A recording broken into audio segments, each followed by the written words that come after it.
자, 설명 천천히 들어갈게요. 한국 문학의 흐름이라고 되어 있는데, 자, 우리가 문학이라고 하면은 뭐라고 얘기를 했어요? 문학? 상진씨, 문학이 뭐였지? 응? 까먹음? 자, 문학은 뭐라고 이야기를 했나요? 문학은 언어, 예술. 언어는 뭐라고 했나요? 말과 글을 언어라고 했다. 그럼 예술은 뭡니까? 아름다움을 추구하는 것. 이것이 바로 문학. 그래서 말로 하는 것은 구비문학, 글로 하는 것은 기록문학이라고 얘기를 했죠. 그죠? 자, 1번. 고전시가 문학사의 흐름과 연속성 이해하기 어렵지 않습니다. 왜? 우리는 이 땅에서 계속 살아왔기 때문에 이 땅의 역사와 함께하고 있는 거고, 문학도 역시 마찬가지. 문학은 누구의 이야기? 이거는 인간, 사람의 이야기입니다. 그쵸? 그렇기 때문에 고전시가의 문학사의 흐름, 연속성, 당연하죠, 이거는. 자, 문학작품은 특정한 시간과 공간에서 창작되고 수용되기에 그와 관련된 다양한 맥락이 존재한다. 서정시가의 향가, 서정, 감정을 노래한 시가는 이제 노래도 했고요. 제막매가와 시조, 이 몸이 죽어가서 동짓달 기나긴 밤을은 그러한 다양한 맥락을 고려하여 감상해야 한다. 우선 향가가 신라시대의 작품이라는 점, 시조가 고려 조선시대에 유행했던 양식이라는 점에서 그 시대의 사회문화적 맥락을 고려하여 감상할 수 있다.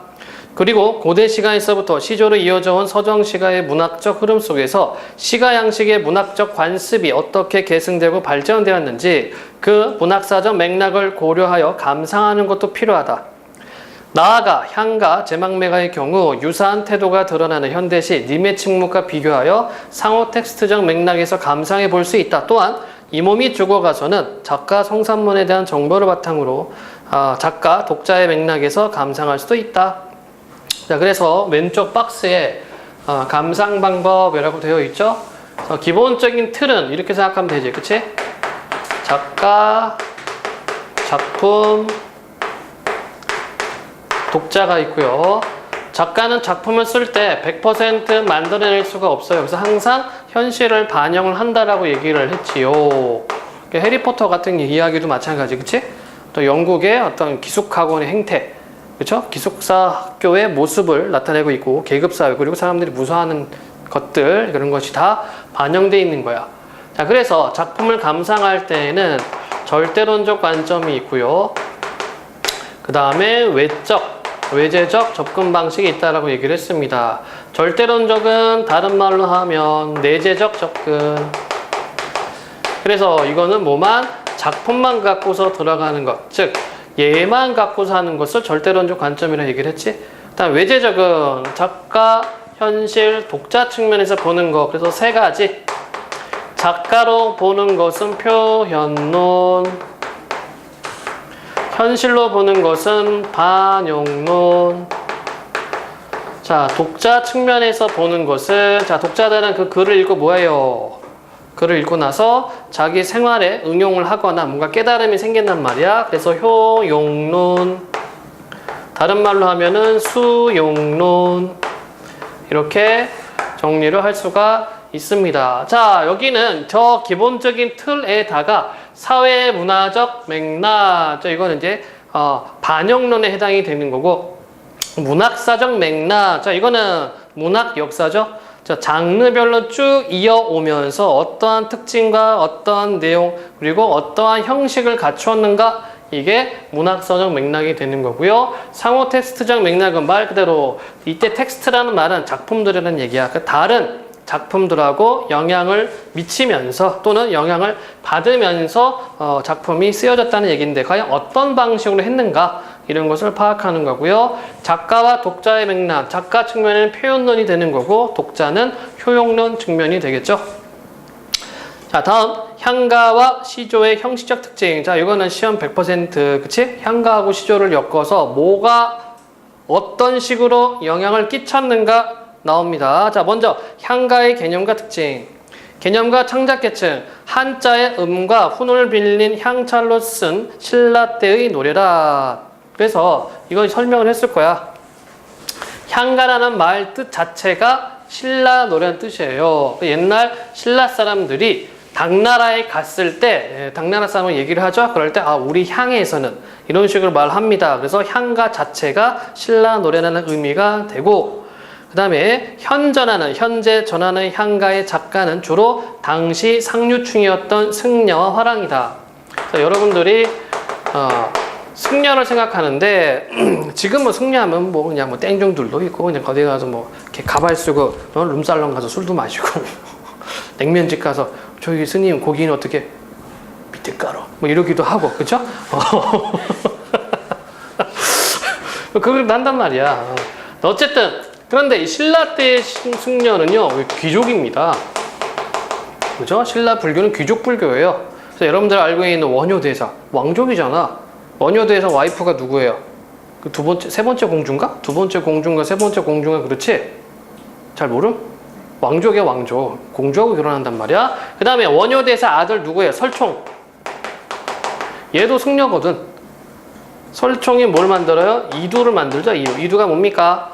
한자를 빌려서 우리말을 표기하는 방식을 고안해낸 사람이 설총이죠. 그래서 원효하고 설총의 머리가 굉장히 좋아.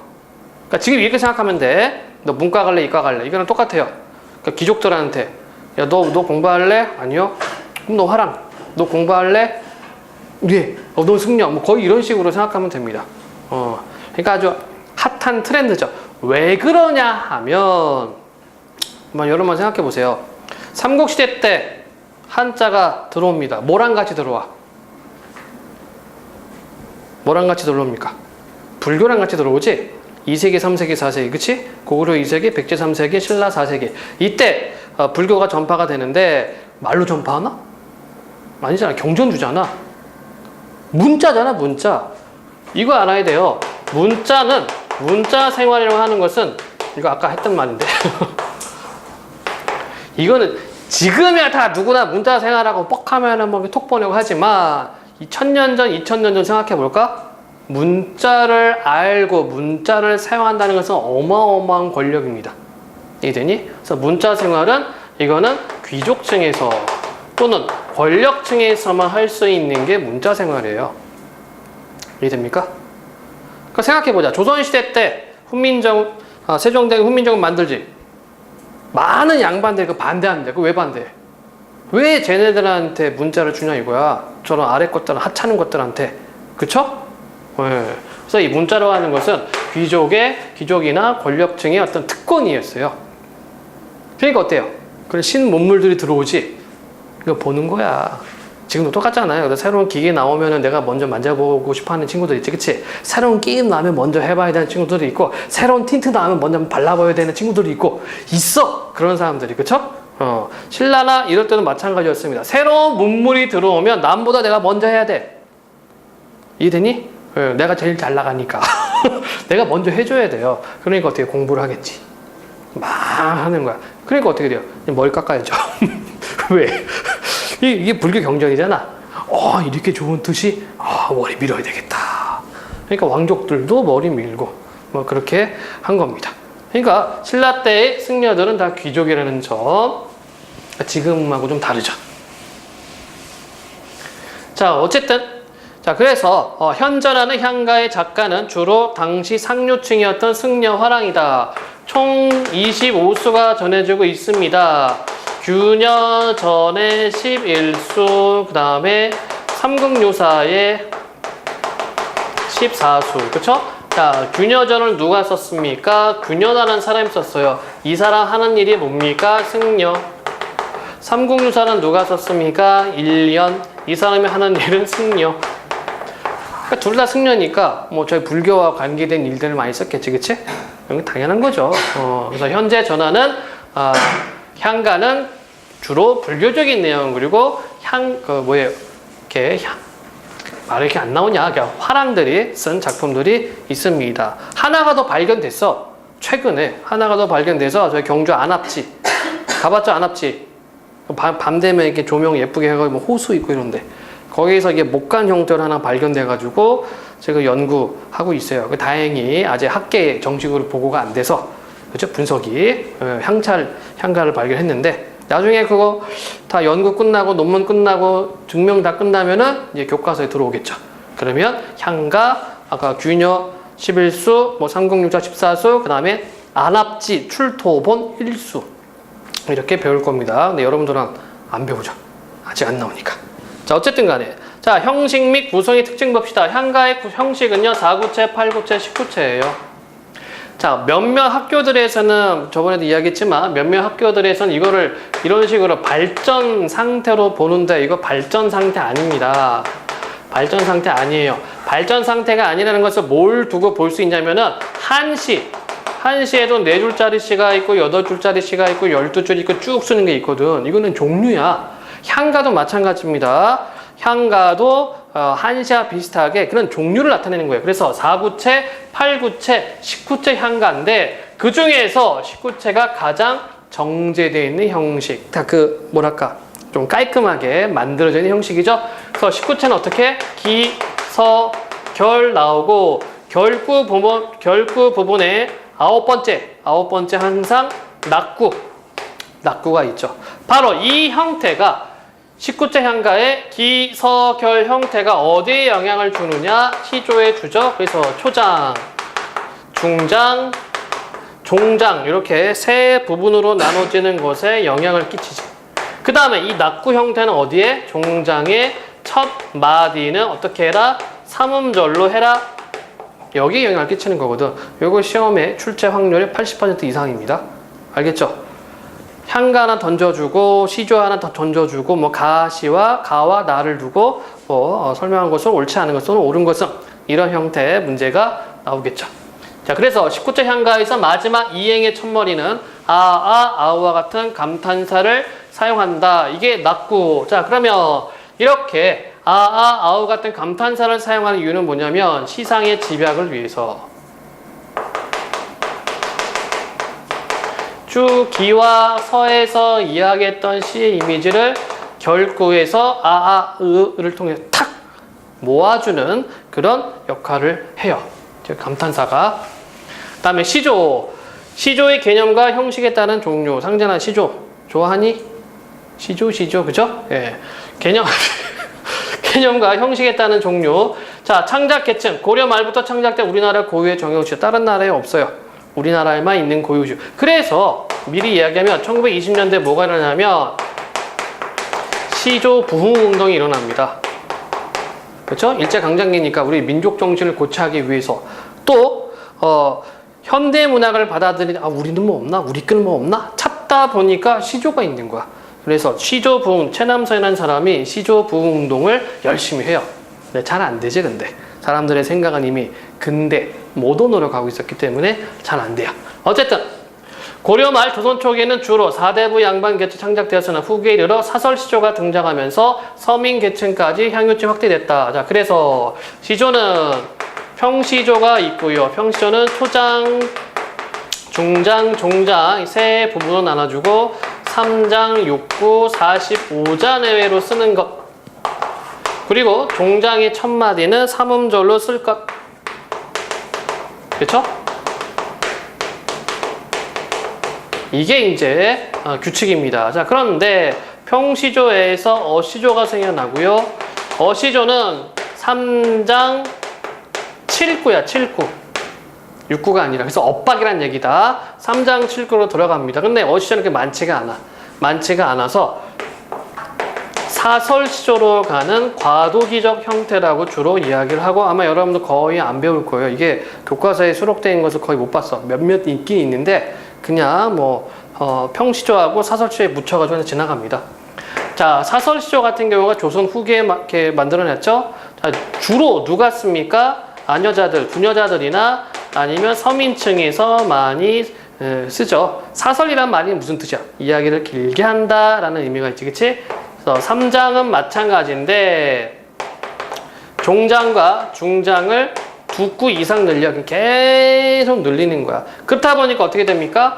여기 나와 있는 격을 지키고 있죠. 여기 나와 있는 격이 여기에 와서는 깨집니다. 그래서 파격이라고 말을 하고 운율이 깨지죠. 특히 어떤 게 음보율이.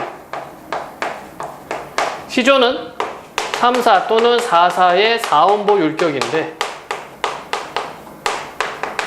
가운부 율격인데 여기는 사원부 율격이 중장부터 깨집니다. 그래서 파격 이런 얘기예요. 자, 그러면 양반들은 사설시조를 안 쓰냐? 쓰긴 쓰는데 많이 안 써요. 왜? 양반들은 체면을 중시하지, 그치? 격을 지킨단 말이야. 그러니까 파격 깨트린 거 안 쓰죠? 자, 그러면 양반들은 할 말이 없느냐? 있죠. 그래서 시조를 평시조를 연달아서 쓰는 연시조를 창작을 했지요. 자, 여기까지 설명이 됐습니다. 자, 그러면 세 번째, 향가와 시조의 형식적 유사성이 뭐가 있느냐? 향가 중 가장 정제된 형식인 19체 향가는 3단 구성 442이고 마지막 이행의 첫머리 감탄사가 제시되며 시상을 집약하는 특징이 있는데 시조 역시 3단 구성이고 시상이 집약되는 종장의 첫머리에 감탄사가 온다는 점에서 형식적 유사성이 있다. 따라서 문학사의 흐름상 시조의 발생에 향가의 영향이 컸을 것으로 추정된다. 상진이 언제 컸어? 네. 아, 여기. 네. 뭐 지금 크고 있지? 주영이는 이제 그만 크고. 다행이다. 그치? 다행이다, 야, 씨. 자, 질문 있어요? 없니? 없으면 다음 거를 볼까요? 제망매가 이 몸이 죽어가서 동지딸 기나긴 마음을. 먼저 제망매가를 보겠습니다. 앞에 내용 보고 작품 보고 좀 왔다 갔다 할게요. 제망매가는 월명사 역시 승려죠. 그렇지?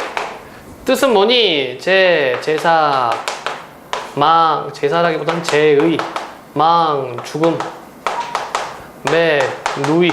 그러니까 누이가 죽어서 제의를 지내는 노래, 제사 지내는 노래 이런 뜻이죠.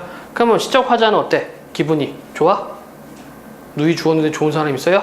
뭐 가끔 있겠죠. 뭐 이렇게 재산 다툼 일어나가지고 돈 누가 더 많이 가져가냐 했는데 누이가 갑자기 교통사고 죽었어. 아이고 누이야. 뭐 이러겠지, 그치? 그럴 수는 있겠지만 그게 아니니까. 자, 슬플 거예요, 그쵸? 슬픔의 정서를 나타내고 있고요. 갈래는 19채. 그러면 얘는 뭐란 얘기야? 기서결 간다는 얘기고 낳고 있다는 얘기죠. 추모 죽었으니까, 애상 슬프니까, 불교적 승려니까, 그치? 제재는 누이의 죽음이고, 자, 구성 기, 서, 결 이렇게 되겠네. 1에서 4의 기, 5, 8의 서, 9에서 10이 결. 누이의 갑작스러운 죽음에 대한 슬픔과 안타까움, 혈육의 죽음을 통해 느끼는 무상감. 무상이 뭡니까? 무상이. 인생 무상. 여러분들 느껴요? 인생 무상? 하연이는 언제 느끼니? 인생 무상. 뭔가 열심히 준비했는데 다 없어졌어, 그게. 근데 이게 인생 무상인 거야. 그치? 공든탑이 무너질 수 있죠. 막 그랬을 경우 여러 개 막 파워포인트 준비하고 막 다 했다 정적 팍. 근데 요즘은 다 자동 저장 기능이 있잖아. 예전에 나 처음에 컴퓨터 마주할 때 그런 기능이 없었거든. 레포트 막 밤새 낑낑 대가지고 했는데 엄마가 문 열다가 선 걸려가지고 퍽. 와! 순간에 분노가 치밀어 오르고 한 2, 3분 있다가 무상감. 이렇게 되죠. 예. 자, 죽은 누이와 재회를 소망하고요. 특징, 탁월한 비유와 상징에 그래서 이거 매번 수업할 때마다 이야기지만 이 작품은 지금 봐도 좋아. 아주 잘 썼어요. 거의 1200년, 1300년 전 작품인데 스바라시. 자, 슬픔을 종교적으로 승화. 네, 시험 100%죠. 그죠? 그래서 슬픔을 종교적으로 승화했던 것은 뭡니까? 이 사람의 슬픔이 어떻게 절제하고 있다는 얘기예요. 죽은 누이에 대한 추모 아니고 추모. 네. 자, 그러면 내용을 보도록 해봅시다. 제해마항 매해가 월명사 지음 김한진 해도 빠르게 보겠습니다. 생사길은 예 있으면 머뭇거리고 생사 삶과 죽음의 길은 예 있음에 얘는 어디? 여기는 어디? 이승. 삶과 죽음의 길은 이승에 있으면 머뭇거리고 왜 머뭇거려요? 두려우니까. 그래서 여기는 두려움의 정서가 나타나죠. 그쵸? 무섭잖아 죽는 거. 상진아 죽고 싶나? 아니지 그치? 당연한 겁니다. 무섭잖아 죽는 거. 한때 이런 생각 든 적이 있어요. 아, 나 이제 뭐 죽어도 여한이 없겠다 했는데 막상 죽음에 대해 생각하니까 너무 무서워서 예. 한 3년 전 갑자기 인생의 행복감을 막 느끼는 거야. 그때 좀 일도 좀 잘 되고 집에 개 한 마리도 있고 뭐 집도 좀 깨끗하게 이사했고 그러니까 막 그러다 너무 슬퍼지는 거예요. 개 살아봤자 얼마나 서로 그죠? 이제 한 10년 남았나? 막 그런 생각하니까 너무 슬퍼지는 거야. 그 때마침 새나개를 보고 있는데 나이가 너무 많아가지고 암 못 봐서 막 벽에 부딪히는 개가 나오는 거예요. 너무 슬퍼가지고 그때 우울증 걸렸어요. 한 3개월 동안.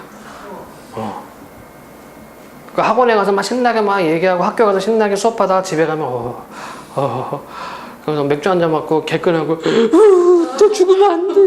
진짜 씨 미친 거죠? 네. 그래서 선배들한테 좀 얘기하니까 나 죽겠다. 나 요즘 너무 우울하다 하니까 너 갱년기야. 아하? 벌써? 막 그랬습니다. 지금은 뭐 죽으면 죽는 거고. 네. 두렵죠. 죽음에 대한 거. 아직 여러분들은 없지, 그치? 네, 여러분들도 내 나이 때 되면은 그런 게 슬슬 와. 별게 삶의 의미가 없을 때. 그래서 요즘은 뭐 이렇게 맛있는 음식을 먹어도 그냥 그래. 뭐 진짜 물이 제일 맛있어요. 시원한 물이 제일 맛있고 그냥 자 삶과 죽음의 길은 여기 있으면 머뭇거리고 이때 나는 누구? 누이. 자 조심할 거 여기 나하고 여기 나하고 다르죠? 밑에 나는 시작하자. 네? 오히려 교수님이 구호수님 세 분이거든요. 나. 세 분이거든요. 근데 학생은 저게 둘 다 누이라 가르치고요. 저희 쌤은 둘 다르다 가르치는데 어떡해요? 다른 게 정답이고요. 누이라고 둘 다 누이라고 하신 분은 좀 이렇게 준비가 덜 됐다. 아니 그게 그 쌤이 애들이 막 작업수업을 따지니까 서울대 막 논문 같은 거 찾아와가지고 안 되지. 에이씨. 좀 나이가 젊으신가? 아니요? 그 쌤이 막 대학교에서 막 뭐 했다 그런 게 있어요. 학문적 연구하고 학생들 공부를 혼돈하면 안 됩니다. 되게 엄청 막 왜 그러냐면 학문적 연구는 논란거리가 있는 거야. 그치? 논란거리가 되기 때문에 대학에서 연구하고 학문하고 토론하고 세미나를 하는 거예요. 학교에서 여러분들이 공부하는 학교에서 하는 것들은 정제된 내용을 배우는 겁니다. 이해되니? 학생이기 때문에 학습하고 익히고 배우는 단계예요. 세미나하고 토론하는 단계가 아닙니다. 이해됐지? 이거를 대학에 있는 내용을 갖다가 고등학생, 중학생한테 제시를 해버리면 이거는 혼란되죠. 네. 수능에서는 이렇게 나오는데 교육부수 문제는 이렇게 나오고 이걸로 내신 따져가지고 이걸로 대학을 가는데 이게 알고 보면 둘 다 누이라는 거야. 이게 어떤 논문에 의하면 안 돼요. 그러면 이해되니? 그러면 그 선생님이 교수법이 열정은 알겠어. 뭔가 새로운 거를 가르치려고 하고 학생들하고 커뮤니케이션 하려고 하는 것은 알겠는데 학교에서는 중등과정, 고등과정 학교에서는 정제된 내용만을 가르쳐야 됩니다. 이해되니? 그 이외에는 수행평가로 가면 돼요. 그렇죠? 교과과정은 왜냐하면 이거는 공통된 내용이야. 전국에 있는 모든 고삐리들이 공통되게 배우는 거기 때문에 어떤 대학, 어떤 논문, 누구의 교수의 의견을 갖다가 교과과정에 집어넣으면 안 돼요. 그거는 컷해야 돼. 내가 예전에 그랬거든. 그냥 오만 깨졌어요. 애들 점수 뚝뚝 떨어지고 선생님 때문에 틀렸잖아. 아니야, 내가 맞는 거야. 그렇다고 내가 그 학생이 뭐 대학이나 인생을 책임질 수는 없잖아. 그렇죠? 이게 이제 소위 말하는 제도권 공부고 제도권 교육입니다. 근데 그 선생님이 열의는 알겠으나 그렇게 하면 안 돼. 이해됐죠? 네, 그래서 나는 가는 사람이 누군데? 나잖아. 그렇죠? 죽었잖아. 그러니까 누이죠. 나는 간다는 말도 못다 이러고 어찌 갑니까? 사실 사람이 죽을 때 나 죽어 잘 있어 이러진 않잖아요. 그치?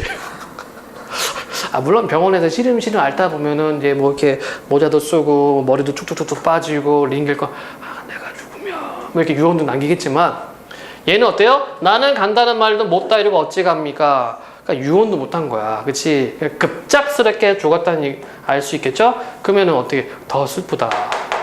그래서 비애가 느껴지겠네요. 자, 그래서 여기까지가 바로 기 부분이 되고 안타까움과 슬픔이지, 그치? 누이 죽음에 대한 안타까움과 슬픔이 있어요. 그 다음에 어느 가을 이른 바람에 이에 저에 이 여기 저기 여기저기에 떨어질 잎처럼 직유법 들어갔죠? 자 그럼 떨어질 잎처럼이면 누가? 누이가. 그러니까 누이의 죽음을 의미하는 거지. 또 떨어지다 하강적 이미지입니다. 죽음을 의미하죠. 어느 가을 이른 바람에 여기저기 떨어질 잎처럼. 그러니까 결국 뭘 의미해요? 요절. 요절이란 말은 갑자기 일찍 죽었다. 이것을 요절한다 얘기지. 그래서 20살도 안 돼서 죽으면 야 요즘 보니까 아이돌 한 2명 죽었잖아. 몰라 누군지는. 이제 막 하려고 뭐 연기하려고 했던 애도 20살인데 죽었다고 그러고 21살인데 죽었다고 그러고 좀 안타깝더라고. 뭐 그런 애들이 좀 있어요. 근데 잘 누군지 몰라서. 어쨌든 간에 요절. 한 가지에 나고 가는 것을 모르겠구나. 한 가지 났다는 것은 여기는 부모님이 되겠죠? 한 가지에 나서 가는 것을 모르겠구나. 그러니까 어때? 무상갑이 드러나잖아요. 이해됐습니까? 예. 자, 시상, 낙구입니다. 감탄사, 시상을 집약시켜줬고, 미탈찰에서 만날라. 미탈찰은 극락세계. 극락에서 만날라. 이때는 나를 만나라는 얘기잖아요. 그쵸? 그래서 시적하자 자신이 되는 거고요. 미탈찰에서 만날라. 도 닦아 기다리겠노라. 뭘 하면서? 도 닦으면서. 그래서 이때 도는 뭐가 됩니까? 불도에 해당이 되겠지? 어디 갔어? 승려니까. 그쵸? 그래서 이 슬픔을 뭘로 승화시킨다? 종교로 승화시킨다. 기다리겠노라. 의지죠. 그치? 그러니까 누이가 죽었어요. 얼마나 슬프겠어. 상진아 갑자기 누나가 죽었다고 생각해봐. 이히 누나 방은 이제 내 거군. 이러진 않을 거 아니야. 그쵸? 굉장히 슬프죠. 근데 그런 슬픔은 어떻게 돼? 슬픔을 뿡 터트린 것이 아니라 싹 가라앉히고 종교적으로 바꿔서 얘기하고 있어요. 그쵸? 그래서 감정을 절제하고 있습니다. 아주 잘 쓴 작품이에요. 지금 봐도 굉장히 잘 썼어. 그러니까 막 교과서 실렸겠지. 질문. 없니? 뿅뿅뿅뿅뿅뿅뿅. 자, 아래는 이렇게 향가가 나와 있죠? 향찰 표기. 그래서 실질적 의미는 뜻을 따고, 그 다음에 조사나 어미, 문법적 형식은 음을 따고, 이게 향찰 표기 방식입니다. 이런 식으로 문제가 나올 수 있어요. 쭉 주고 나서 읽글에 대한 설명으로 옳지 않은 것을 향찰 표기. 우리말 문장을 종합적으로 표기할 수 있었다. 그쵸? 질문이 없으시면 다음 페이지. 자, 교과서 내용 확인. 이른 바람, 요절, 떨어질 잎, 죽음, 한 가지 부모님. 시적화제 태도, 슬퍼. 그래서 그 슬픔을 마냥 슬퍼만 하지 않고 종교적으로 이렇게 승화시키고 있습니다. 공간의 대비, 여기 미탈찰, 극락세계. 삼행의 나와 구행의 나 이렇게 돼 있잖아. 그치? 그러니까 아까도 얘기했지만 이게 정제된 거예요. 여러분들은 제도권에서 공부하고 있기 때문에 정제된 형식을 배워야 돼. 뭐 그렇게 배우면은 혼돈된단 말이야.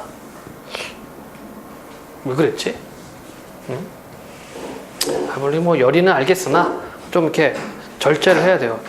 아무리 가르쳐주고 싶다고 그래가지고 유치원 애한테 뭐 상대성 이론이나 이런 걸 알려줄 순 없잖아. 오늘 유치원에서 뭐 배웠니? 아이들과 같이 텔레비전에 내가 나왔으면 공부에 배웠어요. 어이구 잘했다. 약간 내 말이야. 아인슈타인은 상대 안 되잖아요. 그죠? 아무만 그렇게 얘기해봤자 못 알아듣는단 말이야. 그래서 단계별로 배워야 되는 과정이 있고 그것을 형식화한 게 제도권 교육입니다. 그러니까 좀 안 좋죠, 사실. 그래서 소위 말하는 정교조 선생님들이 안 좋아하는 이유 중에 하나가 바로 뭡니까? 그러니까 머릿속에 그냥 들이부으니까, 그지? 이게 이제 주입식 교육이니까 좀 이렇게 다양하게 생각할 거리를 주려고 하는데 아직은 우리는 제도권 교육이기 때문에 좀 힘들다. 자, 문제는 우리가 다 풀었었죠? 문제는 패스하시고 주영이는 문제 숙제로 이렇게 해오면 된다? 했어? 언제 했대? 이거 했었지? 이쪽까지는, 그죠? 우리가 한 바퀴 돌아서 다시 복습 들어가고 있어요. 자, 그 다음에 이 몸이 죽어가서, 자, 다시 앞부분에 정리된 걸 볼게요. 이름은 성삼문, 지편년 학자, 그리고 사육신 중에 한 명이죠. 그래서 세조가 왕위에 즉위하고 나서 세조를 까니까 계속 이렇게 문장으로 이부를 까니까 결국은 너 다이 이렇게 됐습니다. 갈래는 평시조, 성격 의지, 지사, 비판. 지사라는 말은 이렇게 선비적인 지조와 절개를 보였다는 의미가 되겠어요. 제재는 낙낙장송, 아주 길고 긴 소나무. 초장, 죽은 후 자신의 모습을 가정. 중장, 낙낙장성이 되고자 함. 종장, 지조와 절개를 가리킨다. 자, 자연물에 빗대어서 삶의 태도를 드러냈다. 이때 자연물은 낙낙장송. 자문자답, 스스로 묻고 스스로 답하는 경우. 죽어서도 변할 수 없는 굳은 절개를 나타내고 있습니다. 그래서 뭐 박사모 같은 분들도 대단한 거예요. 뻔히 잘못된 거 알면서도 끝까지 믿어주잖아. 그치? 굳은 절개죠. 자, 봅시다. 이 몸이 죽어가서 초장, 중장, 종장이 되겠고요. 이 몸이 죽어가서 무엇이 될까 하니, 이게 질문이죠. 복례사, 이거는 전설의 산, 신선들이 산다는 산이에요. 복례산 제1봉우리에 낙낙장송 되어서 답했죠. 그래서 자문자답이란 얘기야. 백설이 만건건 할 때, 백설 흰 눈이 만은 무슨 뜻? 하연아, 만이 무슨 뜻? 여기 기름 좀 넣어주세요. 얼마치 넣어드릴까요? 만땅, 만. 가득 찼다. 이런 의미예요. 진짜로 가득 찼다는 얘기예요. 백설, 흰 눈이, 건곤은 뭡니까? 건곤. 여러분 태극기 보면 건곤감리 있지? 건, 하늘, 곤, 땅. 건곤은 하늘과 땅에, 즉 세상을 의미하지? 백설, 흰 눈이 하늘과 땅에 가득할 때 독야청청 홀로 푸르리라. 의지적 표현. 자, 언제 백설이 가득할 때? 그럼 백설은 시적 화자한테 좋은 거야, 나쁜 거야? 나쁜 거죠. 이게 부정적인 거지, 그치? 자, 이렇게 기억해 놓고서 시적 의미와 유사한 것은 다른 작품들 쭉 나올 겁니다. 그쵸? 그럼 시적 화자와 대립되는 것, 부정적인 것들 찾으면 되겠네요. 질문 없어요? 그래서 이 사람은 자신의 어떤 지조와 절개를 지키기 위해서 이렇게 이야기를 합니다. 그러니까 얼마나 힘들었겠어요. 그치? 세종 돌아가시고 그다음에 세종의 아들이 문종인가? 문종을 보유해서 열심히 하려고 했는데 문종이 즉위한 지 1년 만에 죽죠. 그러니까 단종이잖아. 그러니까 이제 수양대군이 봐서 쟤 갖고는 안 될 텐데. 그리고 이제 야망도 있었고. 그래서 이제 조카를 제끼고 자기가 이제 왕이 되었죠. 세조. 근데 세조가 잘못 이렇게 업적을 보면 굉장히 많은 일을 해요. 굉장히 많은 일도 했고, 그 다음에 역사적으로 보면은 세종이 훈민정음이나 뭐 이런 연구 활동 많이 하잖아. 세종의 자식이 많잖아요. 아들이 33명인가? 되게 많아. 그 중에서 예뻐하는 애들이 수양하고 문종입니다. 문종은 뭐 첫째 아들이니까 그렇고. 수양도 굉장히 똑똑했거든. 그래서 온갖 잡다한 거 다 시켜. 20몇 년 동안. 예. 문종이 그 태자죠, 태자 겸 세자 시기를 10몇 년을 했는 걸로 알고 있는데 아닌가? 굉장히 오래 한 걸로 알고 있어요. 보통 이렇게 세자로 지목하면 다음에 왕이 될 놈이니까 보통 4, 5년? 그럼 왕 되고 했는데 10몇 년이 넘어가는 걸 알고 있거든? 미리 지목했지. 아마 세종 생각으로 이렇게 했을 거야. 자기 아빠가 이방원이죠? 그러니까 이방원도 자기가 왕 되려고, 이방원이 6째잖아. 6째인데 자기가 왕 되려고 형들 제끼고 막 한 걸 봤으니까 아마 미리 찍은 것 같아. 싸우지 말라고. 했는데 하필이면 몸이 좀 약해가지고 찍은 애가 죽고. 어쨌든 세조도 일 굉장히 열심히 했고 조선이 좀 이렇게 튼튼한 기틀을 마련해 줍니다. 그러니까 세종이 기틀을 마련했으면은 세조가 그것을 다지는 역할을 좀 해요.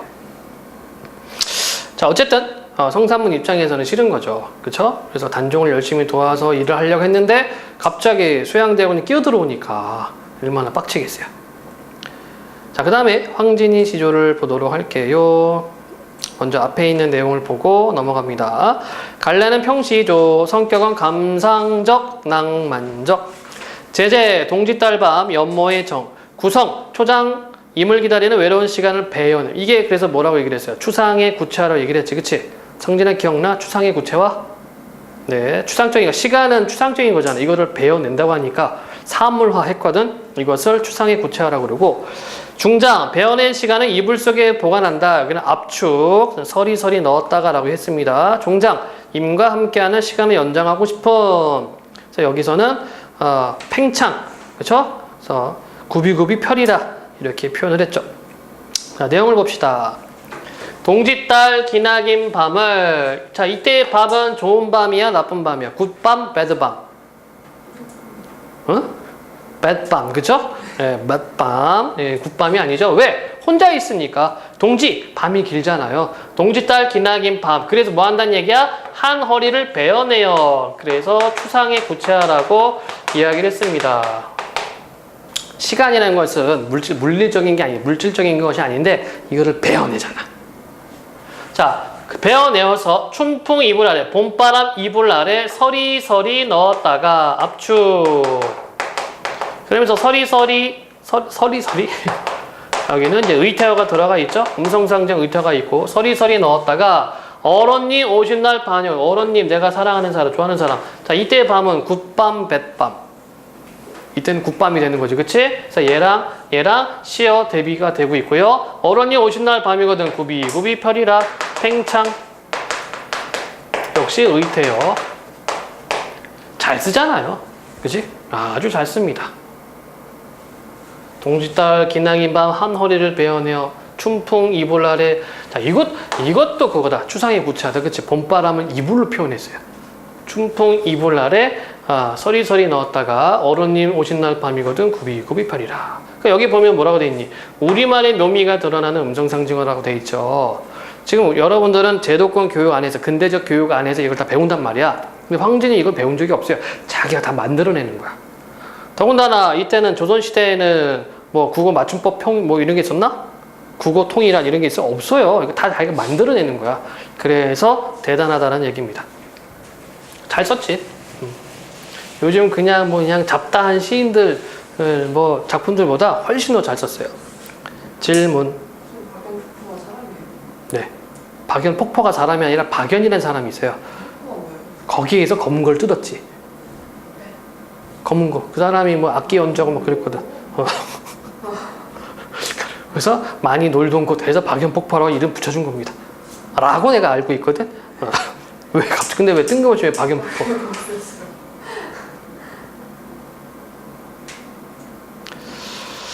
자, 어디 보자.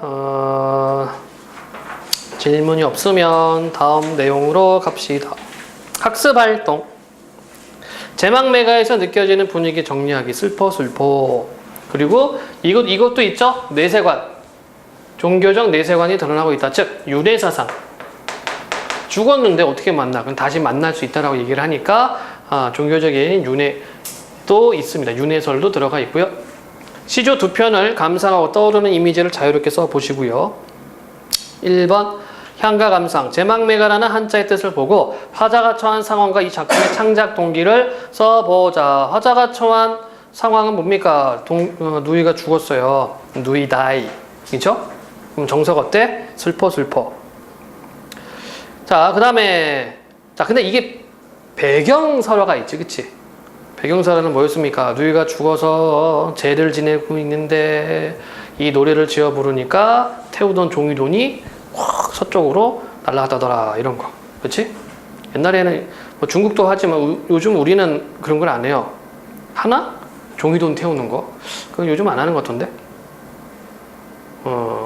노자라고 해서, 노잣돈이라고 해가지고 사람이 염하는 것은 시체로 옷을 입혀주는 거든? 한복으로. 거기 주머니에다가 돈을 넣어주거나 입에 쌀을 이렇게 물리고 주머니에 돈 넣어줘요. 이게 저승 가서 잘 살아라, 이런 의미입니다. 그러니까 이것도 일종의 윤회설이죠. 자, 이른 바람, 요절, 떨어질 잎, 하강절 이미지, 누이의 죽음을 의미했고, 한 가지, 같은 가지라는 의미, 그래서 부모님을 의미했고요. 가는 곳, 저승이 되겠죠. 다음 페이지를 볼까요? 시조 감상하기. 1번 다음은 이 몸이 죽어가서를 지은 성산문의 삶을 설명한 글이다. 이를 바탕으로 하여 종장의 백설이 만공건할 때 독약청청하리라에 담긴 의미를 생각해보자.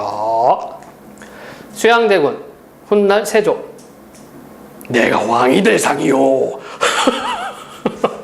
비슷해? 아니야? 하지마. 미안해.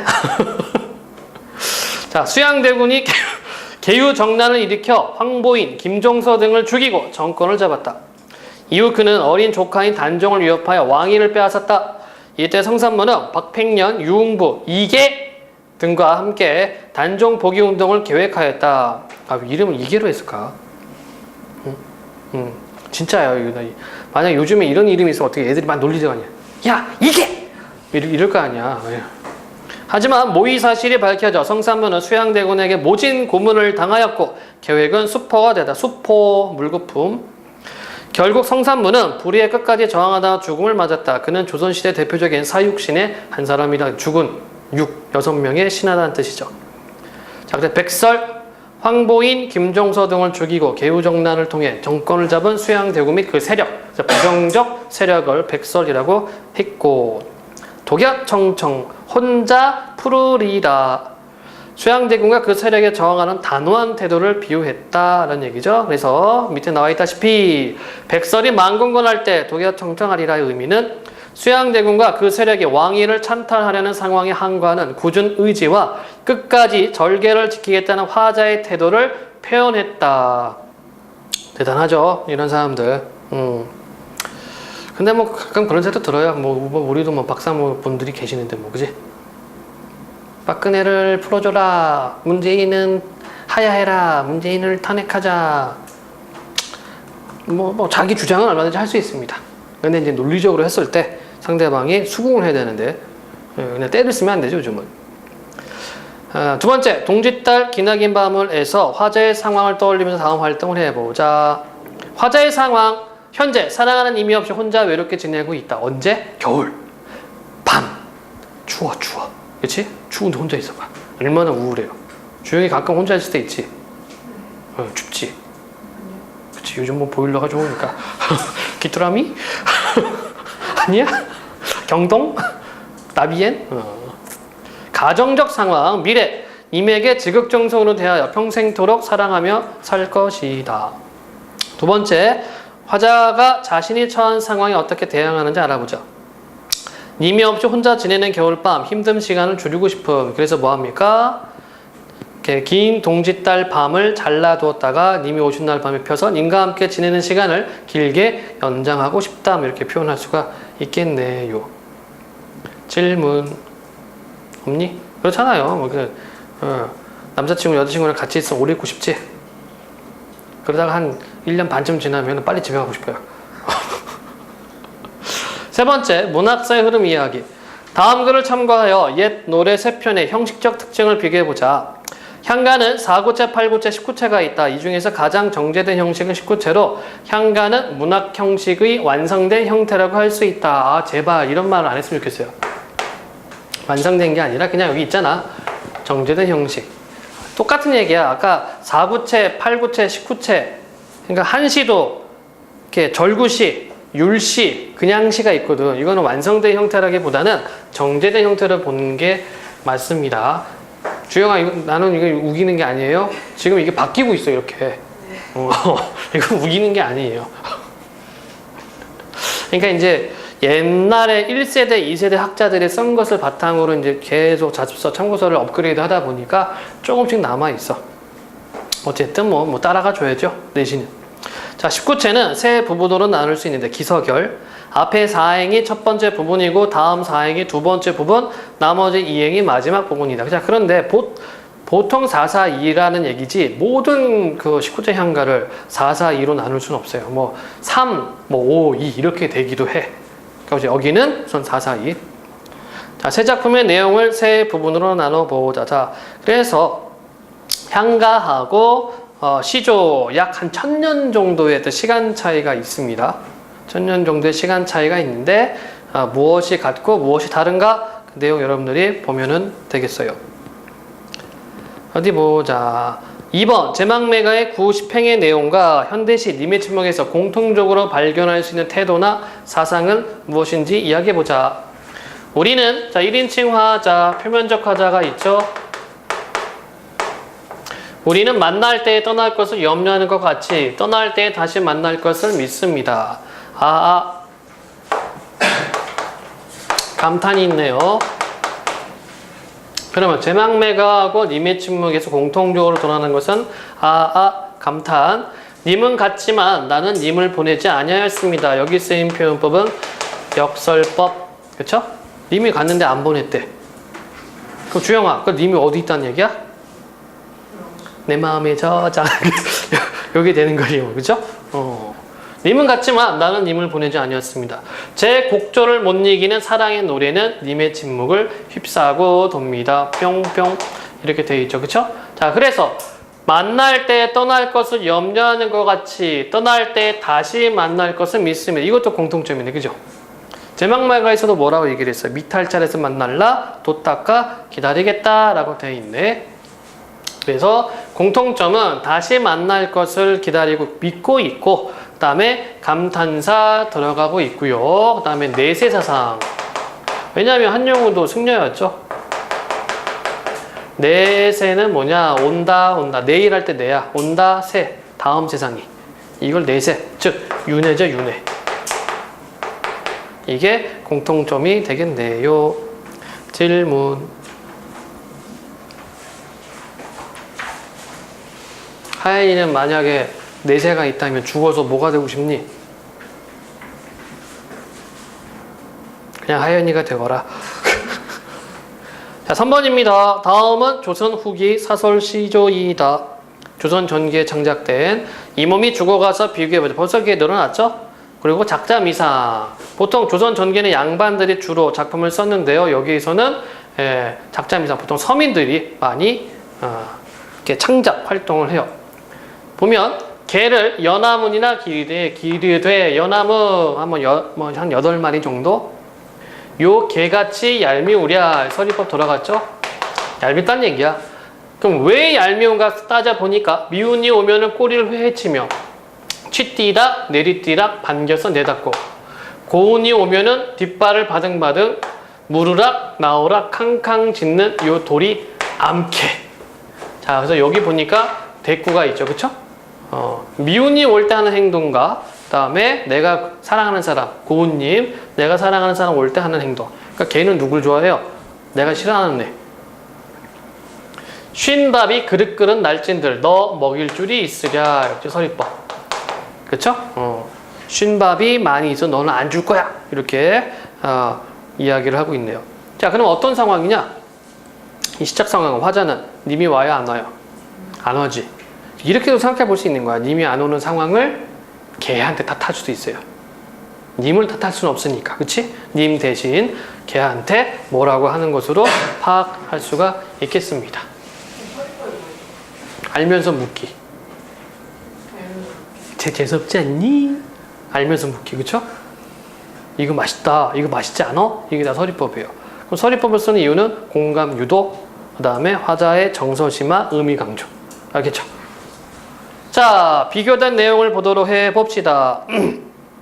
이 몸이 죽어가서 하고 개를 연화문이나 기르되, 갈래는 평시조 사설시조 내용, 양반계층의 정서, 그 다음에 사설시조는 일상생활에서 흔히 볼 수 있는 소재 활용, 대상에 대한 솔직한 감정, 해학적인 요소, 해학, 재미.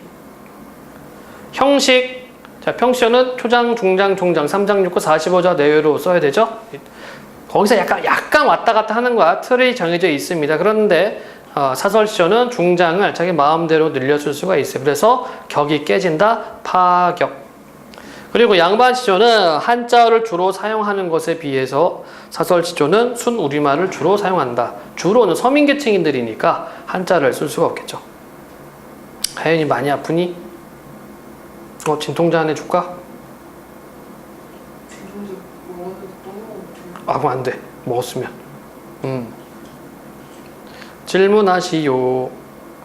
질문이 없으면 다음 내용. 소단원 마무리. 소니까 그지? 강진아, 소가 고개를 넘어가면? 소가 넘어간다. 자, 소가 넘어갔다고. 학습 활동도 여러분들 뭐 정리 한번 해주시고, 우리가 이미 한번 봤던 내용들이니까 쭉쭉쭉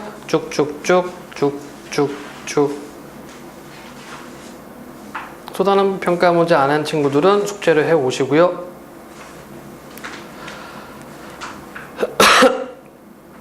요거 우리가 좀 찬찬히 한번 읽어봅시다. 문학 갈래로, 아니 이거 필요 없나?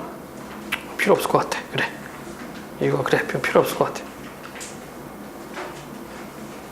자, 요거 좀 볼게요. 연계 지문들 좀 차근차근 보면서 연계 지문들 봅시다. 송수건 산문에 기대어 이렇게 되어 있네요. 자, 갈래는 현대시, 자유시, 서정시가 되는 거고, 성격, 상징, 회상, 애상저, 제재는 죽은 누이, 한 비슷하네, 그치? 제망매가하고 비슷해요. 구성 1년 죽은 누이에 대한 그리움과 한, 2년 죽은 누이와의 재회를 기대, 3년 죽은 누이와의 재회를 확신. 역시 제망매가하고 유사하죠?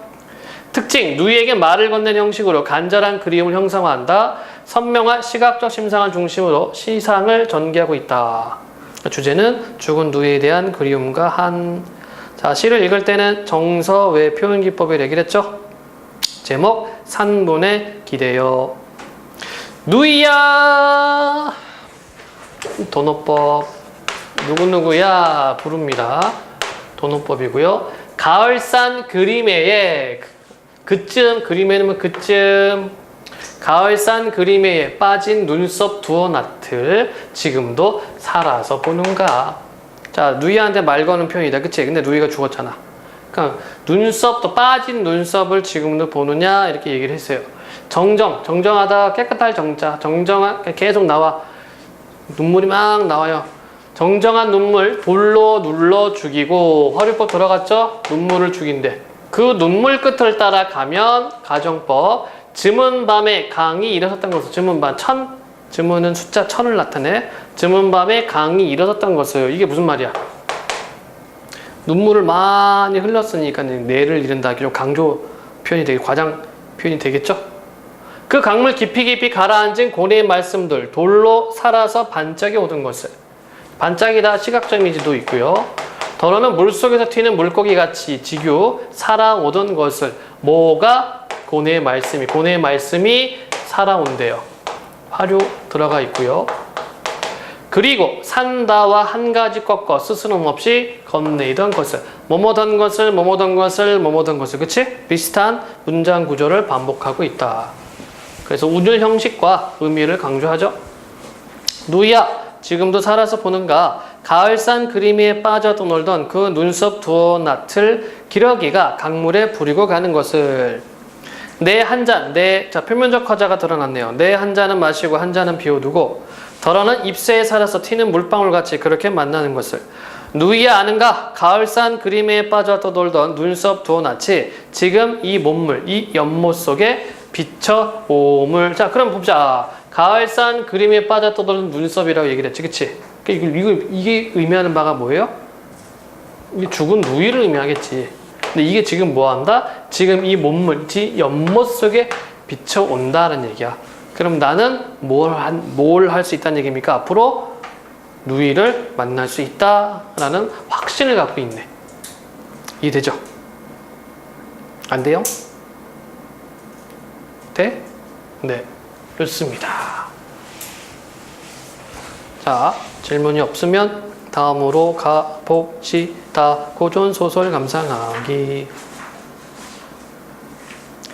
자, 소단원 미리 보기. 고전소설의 특징과 유형입니다. 자, 먼저 이렇게 왼쪽 박스부터 볼게요. 고전소설의 표현과 특징. 상투적인 고사나 한문토의 진술이 많다. 상투적이다. 뻔한 표현들 있죠? 그래서 사자성어나 한자성어를 이용해서 이미 딱 이렇게 틀 지어져 있는 거, 정해져 있는 표현들, 이것을 상투적 표현이라고 그래요. 고사는 이야기, 상투적인 고사나 한문토의 진술이 많고, 서술자가 상황이나 사건에 개입하여 평가를 내리는 편집자적 논평이 나타난다. 그렇지? 뭐 다는 아니지만 거의 90% 이상은 편집자적 논평이 있고요. 차설, 각설, 화설과 같은 장면 전환의 표지가 사용된다. 그러니까 지금으로 하면 뭐 한편, 뭐 그 뒤 이런 뜻입니다. 한시를 삽입하여 사건 전개를 암시하거나 등장인물의 심리 표현. 자, 그거는 기억을 해두세요. 고전 소설 안에 삽입시가 들어가면 인물 심리를 효과적으로 제시해 줍니다. 그리고 사건을 압축적으로 보여줘요. 그리고 한 가지 더 추가. 또 어떤 거? 문체의 다양성.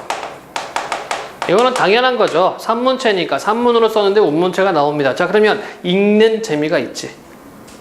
물론 여러분들은 읽는 걸 싫어하지만 옛날 사람들은 할 게 없잖아요.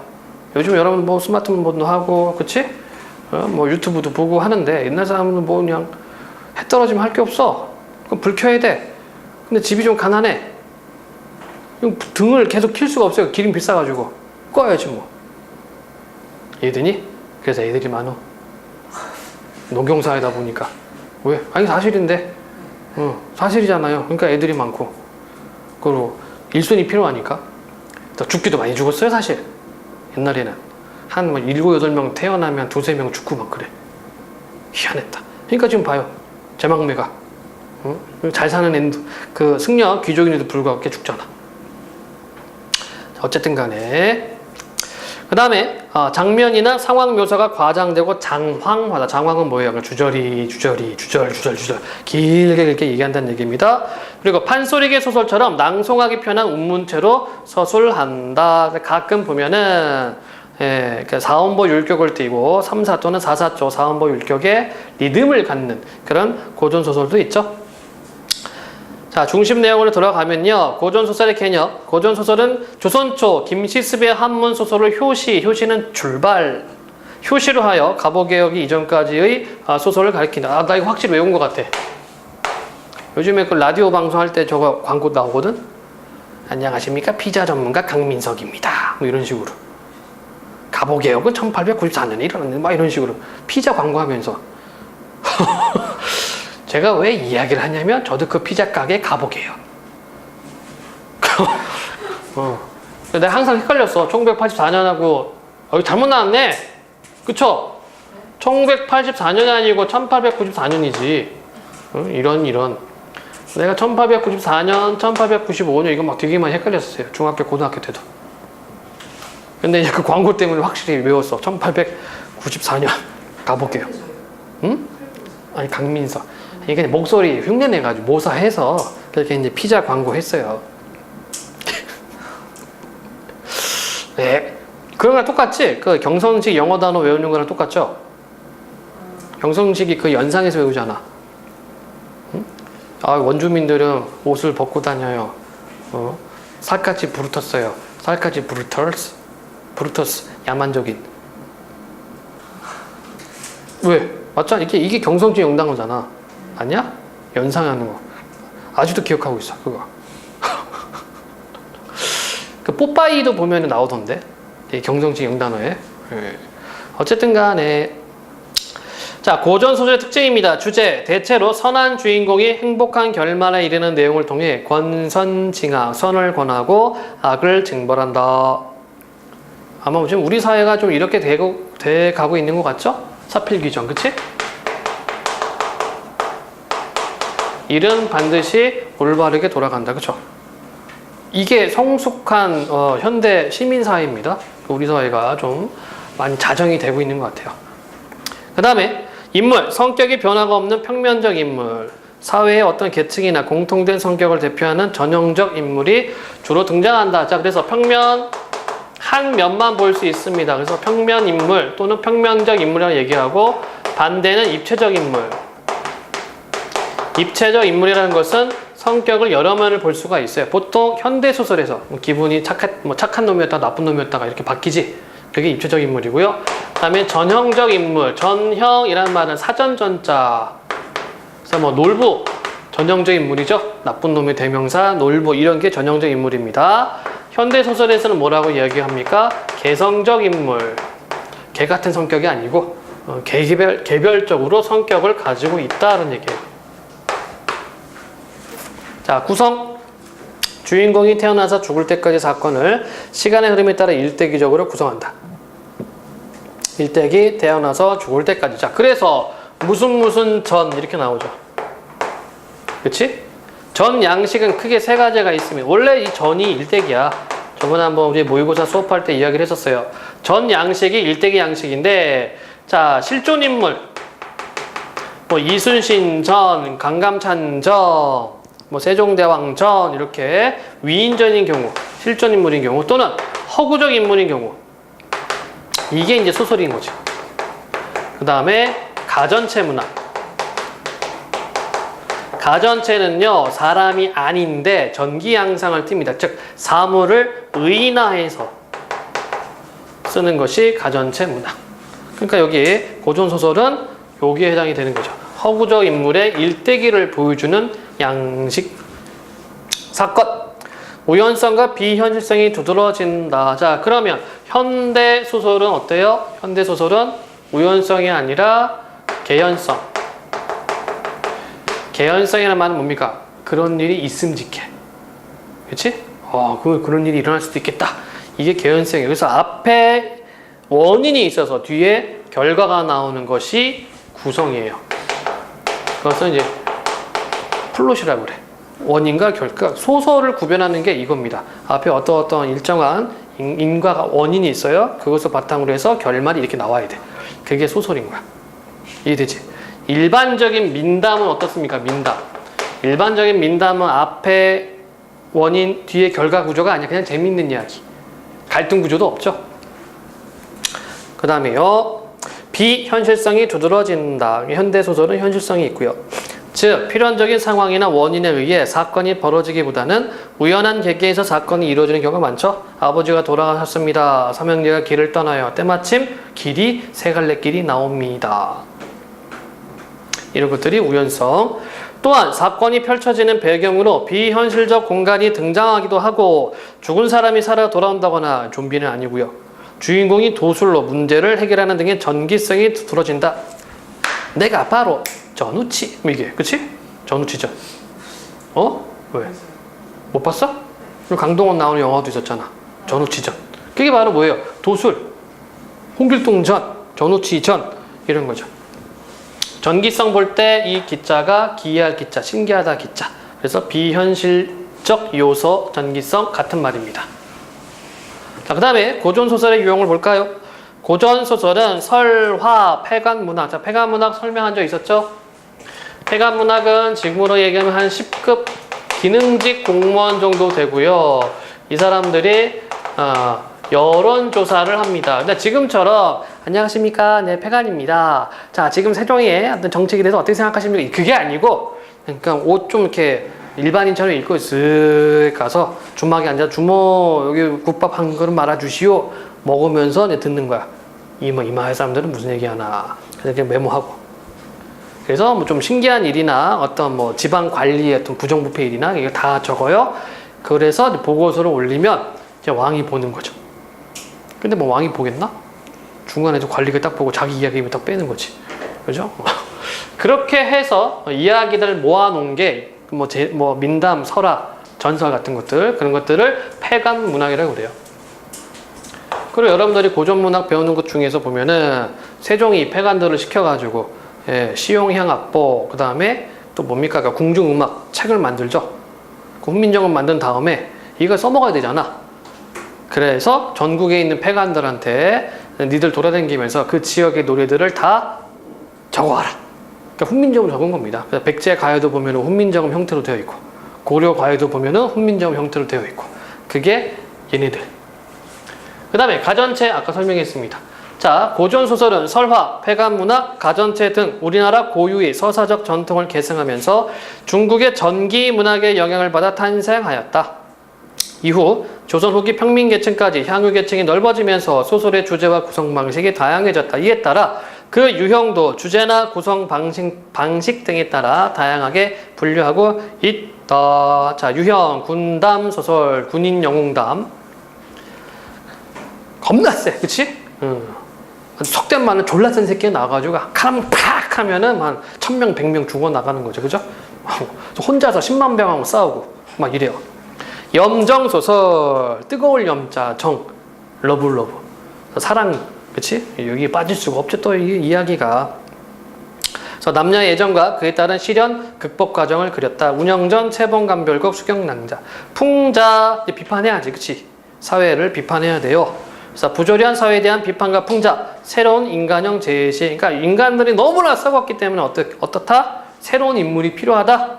그래서 새로운 인간형을 제시하기도 해요. 가정소설, 집안일. 지금이야 그냥 핵가족 제도니까 이렇게 티격태격 안 하는데 옛날에는 대가족 제도이면서 축첩 제도가 있죠. 첩을 둘 수가 있으니까 첩끼리 싸우는 거지. 그래서 아주 집안이 아주 개판되는 겁니다. 그래서 계모와 전처소생, 처첩 간의 갈등 등 가정의 문제나 가족 생활을 소재로 한다. 사시남정기 장화홍련. 장화홍련 귀신 나오죠. 그치? 몰라? 장화홍련 잘 몰라요? 조용히 알지? 영어로 봤어? 그 영화 잘 만들었는데. 장화홍련은 뭐예요? 얘네들은 이제 자매인데 계모가 와서 질투를 해가지고 둘 다 죽여. 그래서 얘네들이 원한이 생겨가지고 귀신이 되죠. 그래서 그 거울에 샀다고 올 때마다 밤에 나타나. 사또 이러니까 사또가 미치지. 안 그래? 자기 이제 부임해가지고 나 이제 이 거울에 사또다 딱 와가지고 밤에 잘 나가는데 이러니까 얼마나 미쳐요. 밤에 고양이만 울어도 막 이렇게 쭈뼛쭈뼛 하는데. 그러니까 자기가 억울해서 억울함 풀어달라고 오는데 왜 항상 그렇게 올까? 그쵸? 자기 억울함 풀어오면은 좀 이렇게 좀 곱게 귀신이라 하더라도 좀 이렇게 곱게 단장하고, 그쵸? 꼭 나오면 머리 이렇게 이렇게 엘라스틴 하고, 그지? 키참 묻히고. 왜 그런지 몰라? 그리고 항상 이렇게 걸쳐. 그지? 힙합 주잖아. 그걸 뭐라 그래? 무슨 힙합이라고 그러지, 그거? 너무 심하게 주지 않고, 이렇게 주잖아요. 갱스터, 뭐라 그러지? 그치? 보통 천녀귀신은 이러고 나오잖아요. 흐느적. 자, 장화홍련, 귀신 나옵니다. 자, 우화소설. 동물을 의인화하여 인간의 세태를 풍자하고 교훈을 전달한다. 여러분들이 많이 알고 있는 이솝 우화. 자, 우리 고전소설에는요, 장기죠. 장기는 그 숙광의 이야기고요. 황새결성, 이거는 황새가 돈 쳐먹고 따오기한테 네가 1등이요. 이거 한 내용입니다. 판소리개는 알고 있죠? 판소리 사설이 소설로 정착됨, 순양, 심청, 흥부, 별주버전 등등. 질문 없나요? 평평평평평. 자, 판소리개 소설의 특징을 보면 운문과 산문의 결합돼. 이거 당연한 거 아닙니까? 너무나 당연하죠. 자, 판소리를 먼저 정리를 하면 판소리는 구성이 그렇죠? 창은 창자가 하는 거고요. 다른 말로 하면 광대라고도 해. 창하는 사람을. 창자가 창과 안일이, 그 다음에 발림 이렇게 이루어져 있고, 창은 노래죠. 그래서 노래하면서 뭐합니까? 긴장시켜. 그리고 노래하면서 이 노래 내용을 통해서 장면이 어떻게 되느냐? 장면의 극대화가 이루어집니다. 그러니까 디테일하게 들어가니까 이걸 장면이 극대화라고 그래요. 왜 이런 말을 쓰냐면은 이렇게 사진 찍다가 이렇게 자세하게 보려면은 클로즈업 하잖아. 커 보이잖아. 그래서 장면이 극대화라는 얘기야. 자, 그러면 안일이는 뭡니까? 이거 그냥 말로 하는 거죠? 그러니까 얘는 긴장이 아니라 이완. 그러니까 말로서 이제 풀어주는 거지. 그 상황이 어떤 상황인가를 풀어서 해주기 때문에. 그래서 긴장과 이완 얘기하고, 발림은 몸짓. 그럼 고수는 뭐하니? 응? 고수는 지금 영화 찍고 있으려나? 자, 고수는 뭐예요? 북치죠? 그래서 리듬 맞춰주고, 그 다음에 얼쑤, 지화자, 이런 추임새를 넣어주고. 이게 이제 판소리인데, 얘가 그대로 소설로 간다고 보자. 얘가 그대로 소설로 가요. 고수는 당연히 소설에 안 들어가죠. 왜냐하면 창자가 이야기 전달자이기 때문에, 이 광대가 이야기 전달자이기 때문에 얘가 소설로 들어가면 무슨 역할? 서술자 역할을 하겠지요. 그쵸? 그러면 요게 그대로 들어가는 거야. 자, 발림, 몸짓은 당연히 안 들어가겠지. 그러니까 뭐가 들어가? 창과 아니리가 소설에 들어가는 거죠. 그러니까 창이니까 당연히 뭐가? 운문체로 들어가는 거고, 말로 하는 아니리는 뭐가 되는 겁니까? 얘가 산문체가 되는 거고. 이해되니? 운문체 형식이 남아있으니까 여기서 뭐가 일어납니까? 장면의 극대화가 일어나는 거고, 산문체는 사건에 대한 서술이 일어나는 거고, 그치? 요거는 그대로 생각을 하면은 이게 판소리계 소설이 되죠? 운문과 산문의 콜라보. 오늘 낮에 콜라 많이 먹었는데, 어우씨. 자, 그 다음에 구어체와 현재 시제 사용으로 현장감을 부여한다. 자, 판소리계 소설은 판소리 창자가 소설의 서술자가 되어 이야기를 전달한다고 할 수 있다. 판소리는 소리꾼이 청중을 모아놓고 일상의 구어로 이야기를 전달한다. 이때 구어는 굽는다 구어가 아니고 말로 하는 말. 일상의 말. 또한 판소리 공연은 소리꾼이 특정 공간에서 직접 관객을 대하면서 말하기에 현재형으로 표현. 이와 같은 판소리 공연성과 현장성을 이어받은 판소리계 소설은 구어체와 현재 시제를 통해 현장감 있는 표현이 나타난다. 당연한 거죠? 그 다음에 세 번째, 전지적 시점과 편집자적 논평. 자, 고전 소설은 일반적으로 작품 밖 서술자가 작중 모든 상황을 알고 전달하는 전지적 작가 시점을 취한다. 자, 그래서 작품 속 서술자는 1인칭, 나가 되는 거지. 그치? 작품 밖 서술자는 3인칭이 되는 거고, 3인칭에서 전지적 작가 시점은 인물 심리까지 묘사를 하는 거고, 관찰자 시점은 인물의 말과 행동만을 묘사하고. 자, 그런데 고전소설은 보통 전지적 작가 시점이에요. 자, 판소리 소리꾼에 해당하는 판소리계 소설의 서술자는 전지전능한 입장에서 사건의 전모나 인물의 마음속까지 알고 전달하는 데서 나아가 그에 대한 자신의 감정이나 평가를 드러내는 경우가 종종 있다. 이처럼 서술자가 표면에 드러나는 상황이나 인물에 대해 주관적인 논평을 하는 것을 편집자적 논평이라 한다. 심청전에 나타난 심소조가 그 글을 품고 눈물로 이별하니 차마 보지 못할 지경이었다. 와 같은 서술에서도 이러한 특징을 찾아볼 수 있는데, 서술자는 상황에 대해 묘사하면서 그 상황이 차마 보지 못할 지경이라고 평을 내리고 있는 것이다. 자, 심청전 핵심 정리예요. 고전소설, 판소리계 소설. 자, 판소리계 소설이니까 뭐가 있다고? 운문체가 있겠고요. 그 다음에 산문이 있겠고요. 운문은 뭐다? 장면의 극대화고요. 산문은 서술을 하겠죠. 자, 교훈, 비현실, 우연적. 배경은 중국 송나라, 황해도, 황주, 도화동. 효뇨, 심청, 발단 쭉 있고. 특징, 유교적 가치, 효의 실천을 강조. 전반부는 현실적인 공간, 후반부는 환상적인 공간, 그쵸? 그러니까 후반부는 어딘데? 용궁이잖아요, 용궁. 주제, 부모에 대한 지극한 효심. 상진이는 어머님을 위해서 요즘에 한 거 뭐 있어? 뭐 어깨를 주물러 준다거나 뭐 없어요? 그냥 돈이나 다 쓰는 거야? 이 부려막심한 놈. 주영이는 뭐 했니? 핸드폰을 줄이고 있어. 그건 네 생활이잖아. 뭐 설거지를 좀 도와드린다거나 청소. 그래? 착하다. 상진아 설거지 하니? 부려막심한 놈. 자, 고전소설 감상하기입니다. 심청전. 뭐 내용 다 알고 있고 하니까 그냥 이렇게 기억을 되살리는 차원에서 쭈루루룩 읽고 넘어갈게요. 어느덧 동방이 밝아오니. 동방, 동쪽이죠? 여기에 박사님이 계셔요. 동방 박사.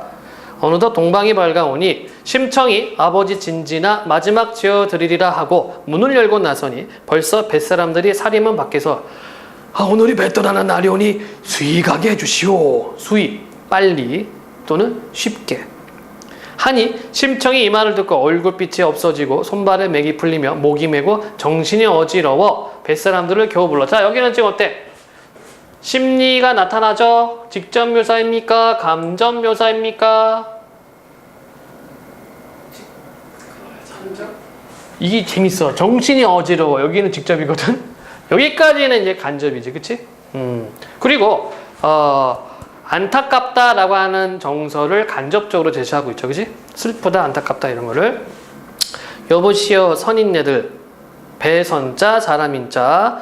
여보시오 선인네들, 나도 오늘이 배 떠나는 날인 줄 이미 알고 있으나 내 몸 팔린 줄을 우리 아버지가 아직 모르십니다.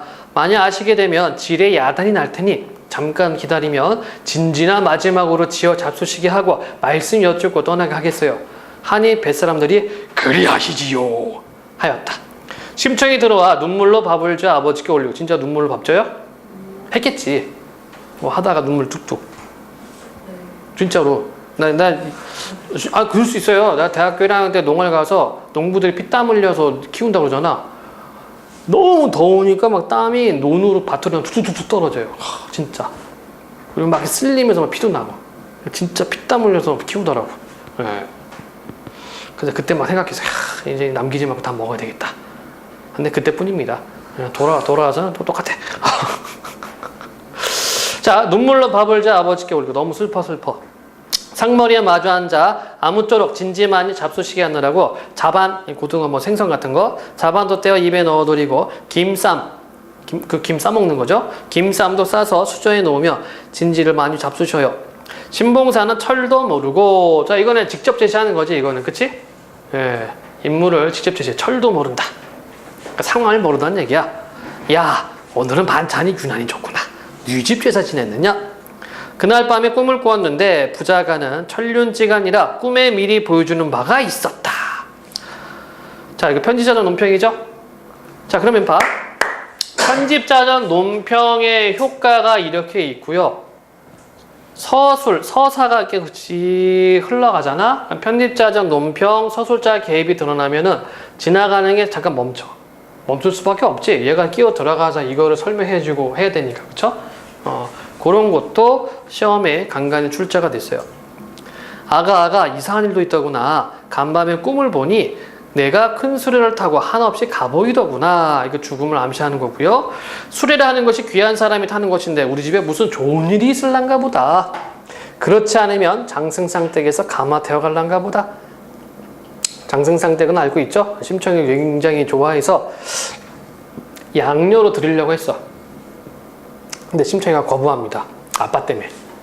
자기가 양료로 들어가면은 아버지를 모실 사람이 없으니까. 그 다음에 심청이는 저도 죽을 꿈인 줄 짐작하고 둘러대기를 그 꿈 참 좋습니다. 효성. 예, 아버지를 안심시키고 있어요. 하고 진지상을 물러내고 담배 태워드린 뒤에 밥상을 앞에 놓고 먹으려 하니 간장이 썩는 눈물은 눈에서 솟아나고 아버지 친세 생각하며 저 죽을 일 생각하여 정신이 아득하고 몸이 떨려 밥을 먹지 못하고 물렸다. 그쵸? 죽기 얼마 안 남았는데 그렇지? 아마 사형수들도 이런 생각일까? 나중에 상진이 군대 갈 때도 이럴까? 군대 하루 전날 덜덜덜덜덜덜덜. 뭐 요즘 군대만 괜찮은 것 같아요. 혹시 뭐 의경 생각 있니? 전의경 생각 없어요? 전의경에 대해서 궁금하면은 그 네이버 월요 웹툰 중에 뷰티풀 군발이라고 있거든? 똑같아. 진짜 그래. 100%. 전투경찰, 의무경찰. 군대 가는 거예요. 자, 계속 보겠습니다. 그런 뒤에 심청이 사당에 하직하려고 들어갈 때 다시 세수하고 사당문을 가만히 열고 하직 인사를 올렸다. 못난 여선 심청이는 아비 눈뜨기를 인하여 인당수 제물로 몸을 팔려 가오매 조상 제사를 끊게 되오니 사모하는 마음을 이기지 못하겠습니다. 자, 이런 게 이제 상투적인 표현이 되는 거죠. 여선, 사모하는 마음 이런 것들이 상투적 표현이라는 얘기야. 그렇죠? 질문 없습니까? 그러니까 심청이가 드디어 죽을 날입니다. 그냥 우리 내용 쭉 보면서 갈게요. 요거 하나 봅시다. 심청전의 배경서라. 효녀 지은서라. 여러분들 친구 중에 지은이 있니? 누구? 무슨 지은이야? 김지은이야? 걔 효녀니? 보여주고 물어봐. 야 여기 너 네 이야기 있다. 너 효녀냐? 물어보세요. 자, 신라 때 연건의 딸 지은은 어려서 아버지를 여인 뒤 어머니를 봉양하기 위해 시집을 가지 않고 살았다. 품팔이 등으로 밥을 빌어오던 지은은 부잣집 종이 되어 쌀 10여 석을 받아 어머니를 봉양하였다. 어머니가 이 사실을 알게 되어 모녀가 함께 슬피 울 때 지나가던 화랑이 지은의 효성에 감탄하여 곡식과 의복을 보내주고 주인집에 쌀값을 물어준 뒤 지은을 좋은 혼초에 시집가게 해주었다. 오지랖도 넓어, 그지? 임금 또한 이를 알고 쌀을 하사했다고 한다. 뭐 역시 뭐 해피엔딩이 되겠네요. 자, 계속 보겠습니다. 울며 하직하고 사당문 닫은 뒤에 아버지 앞에 나와 두 손을 부여잡고 기절하니 신봉사가 깜짝 놀라. 아가 이게 웬일이냐, 정신 차려 말아봐라. 신청이 엽죽기를 제가 못난 딸 자식으로 아버지를 속였어요. 공양미 300석을 누가 저에게 주겠어요? 남경은 난징, 중국 그 남쪽 지역 있죠? 남경 뱃사람들에게 인당수 제물로 몸을 팔아 오늘이 떠나는 날이니 저를 마지막 보셔요. 자, 그래서 여기서 보면은 인신공양 모티프가 있습니다.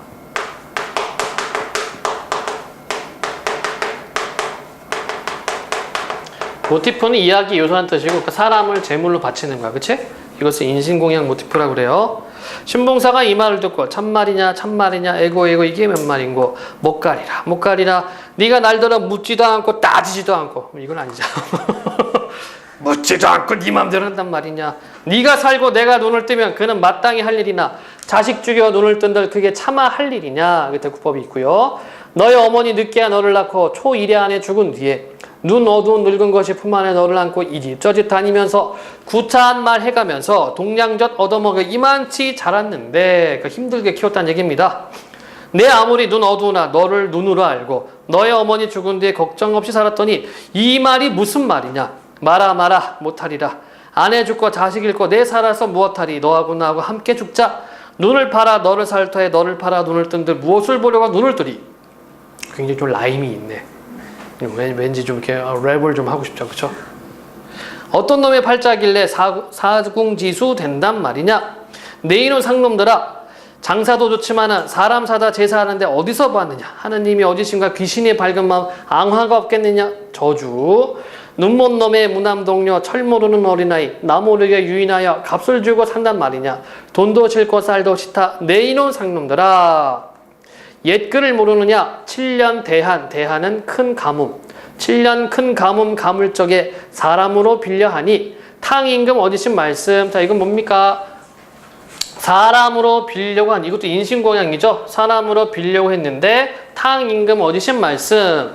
내가 그 중국의 저 요순 시대에 이렇게 정치 잘한 임금 탕씨야. 탕을 좋아했을까? 탕수육? 탕 또 뭐 있지? 탕평채?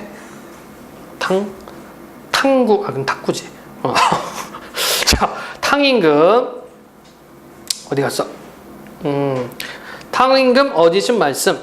내가 지금 비는 바는 사람을 위함인데 사람 죽여 빌 양이면 내 몸으로 대신하리라. 몸소 희생되어 몸을 정의하여 상님들에 빌었더니 수천리 넓은 땅에 큰 비가 내렸느니라. 이런 일도 있었으니 내 몸으로 대신감이 어떠하느냐. 자, 여기 중국 고사를 따오고 있죠. 이런 게 바로 상투적 고사란 얘기지. 왜? 고사라고 하는 것은 옛날부터 있었던 일이잖아요. 그치? 이걸 그냥 쓰는 거예요. 그래서 상투적 고사 서술이라고 아까 표현 특징이 있었죠. 이런 일도 있었으니 내 몸으로 대신감이 어떠하냐. 여보시오 동네 사람 저런 놈들을 그저 두고 보. 심청이 아버지를 붙들고 울며 위로하기를 아버지 할 수 없어요. 저는 이미 죽지만은 아버지는 눈을 떠서 밝은 세상 보시고 착한 사람 구하셔서, 이건 뭐 여자가 되겠죠. 아들 낳고 딸 낳아 후사나 전하고 못난 딸 자식은 생각지 마시고 오래오래 평안하니 계십시오. 이도 또한 천명이니 후회한들 어쩌겠어요. 자, 여기 심청이의 인생관이 드러납니다. 바로 운명론적 사고관 또는 운명론적 세계관이 드러나 있지, 그치? 천명을, 하늘의 명을 받아야 된다는 얘기가 되겠습니다. 다음 페이지요. 뱃사람들이 그 딱한 형평을 보고 모여 앉아 공론하기 이야기하기를 심소주의 효성과 신봉사의 일생신세 생각하여 봉사님 굶지 않고 헐벗지 않게 한 살림을 꾸며주면 어떻겠어? 그 말이오였어. 자, 이 상인들이 어때요? 성격 괜찮아. 그치? 불쌍하니까 이거 또 자, 이미 공양미 300석을 줬습니다. 공양미 300석을 줬는데 또 재물을 주는 거야. 하고 쌀 200석과 돈 300냥이며 이 양이네 얼마인가 한번 계산을 해봤거든. 그러니까 조선시대 때 한 양이 낮을 때는 지금 한 5만 원? 5만 원 정도 가치 값어치 한 양이. 비쌀 때는 한 40만 원 정도의 값어치가 있었다고 그래요. 그럼 뚝 잡아서 한 20만 원 잡을까? 그럼 얼마야? 300 곱하기 20만 원. 얼마 안 되네? 2, 3은 6, 하나, 둘, 셋, 넷, 다섯, 여섯, 일곱, 일십, 백, 천, 아니지. 일십, 백, 천만. 6천만 원밖에 안 되네? 그것도 많이 주는 거죠. 옛날에 6천만 원이면은. 그러니까 돈이 있어도 할 게 없잖아. 옛날 사람들은요. 그치? 자, 계속 보도록 하겠습니다. 쌀 200석과 돈 300냥이며 무명 300 각 한 동씩 마을에 들여놓고 동네 사람들을 모아 당부하기를 쌀 200석과 돈 300냥을 착실한 사람 주어. 이때 착실한 사람은 이제 새로 만날 여자가 되겠지요. 근데 하필이면 뺑덕을 만나는 거지. 300냥을 착실한 사람 주어 실수 없이 온전하게 늘려 신봉사에게 바칩시다. 300석 가운데 20석은 올해 양식으로 제하고 나머지는 해마다 빚을 주어 이자를 받으면 양식이 넉넉할 테고 무명 3배로는 사철 의복 장만에 드리기로 하고 이런 내용을 관청에 공문으로 보내고 마을에도 알립시다. 굉장히 좀 착하죠. 그치? 이 상인들. 간간히 이 상인들의 심성을 묻는 문제들이 나오거든. 눈여겨서 보시기를 바라겠습니다. 자, 심청전의 배견사상. 민간사상, 인신공양 모티브 있었고 유교사상, 효도, 불교사상, 그러니까 공양미 300석, 그쵸? 부처님한테 바치면 눈을 뜨게 될 것이요. 도교사상, 이게 도교는 신선들 나오는 겁니다. 근데 용궁, 이게 다 도교사상이에요. 자, 등장인물 성격이 있고 다음 페이지 구별을 다 짓고 다 이제 공사 나눈 거야. 300석은 어떻게 하고 뭐는 어디에 쓰고 이런 식으로 심소설을 가자 할 때 무릉천 장승상택 부인이 그제야 이 말을 듣고 시비는 하녀, 시비를 보내어 심소조를 부르기에 소조가 시비를 따라가니 승상 부인이 문 밖에 내달아 소조의 손을 잡고 울며 말했다. 내 이 무상한 사람아, 나는 너를 자식으로 알았는데 너는 나를 어미같이 알지를 않는구나. 쌀 300석에 몸이 팔려 죽으러 간다 하니 효성이 지극하다마는 네가 살아 세상에 있어 하는 것만 같겠느냐. 나와 의논했더라면 진작 주선해 주었지. 쌀 300석을 이자라도 다시 내어줄 것이니 뱃사람들 도로 주고 당차는 말 다시 말라 하시니 심소조가 여쭈었다. 자, 요 부분에 나타난 심소조의 성격은 의리. 그렇죠? 심청이가 의외로 의리가 있어요. 당초에 말씀 못 드린 것을 이제 후회한들 못하겠습니까? 또한 부모를 위해 공을 들을 양이면 어찌 남의 명분 없는 재물을 바라며 쌀 300석을 도로 내어주면 뱃사람들 일이 낭패니 의리가 있어요. 그도 또한 어렵고 남에게 몸을 허락하여 약속을 정하는데 다시 약속을 어기면 못난 사람도 하는 짓이니 그 말씀을 따르지 못하겠습니다. 하물며 값을 받고 몇 달이 지난 뒤에 차마 어찌 낯을 들어 무슨 말을 하겠습니까? 부인의 하늘 같은 은혜와 착하신 말씀은 저승으로 돌아가서 결처본 하겠습니다. 풀을 묶어 은혜에 보답하겠습니다. 땡큐 이라는 얘기가 되겠네요. 하고 눈물이 옷깃을 적시니 부인이 다시 보니 엄숙한지라 할 일 없이 다시 말리지 못하고 놓지도 못했다. 심소자가 울며 죽기를 부인은 전생의 나의 부모라 어느 날에 다시 모시겠어요. 글 한 수를 지어 정을 표현하니 보시면 아실 것입니다. 부인이 반겨 종이에 붓을 내어주니 붓을 들고 글을 쓸 때 눈물이 비가 되어 점점이 떨어지니 송이송이 꽃이 되어 그림 족자였다. 그러니까 자기가 이제 이렇게 글 써야 되는 눈물 떨어지니까 그게 점점점 퍼지죠? 꽃 모양처럼 됐다는 얘기입니다. 안방에 걸고 보니 그 글은 이러했다. 자, 운문체가 나오죠?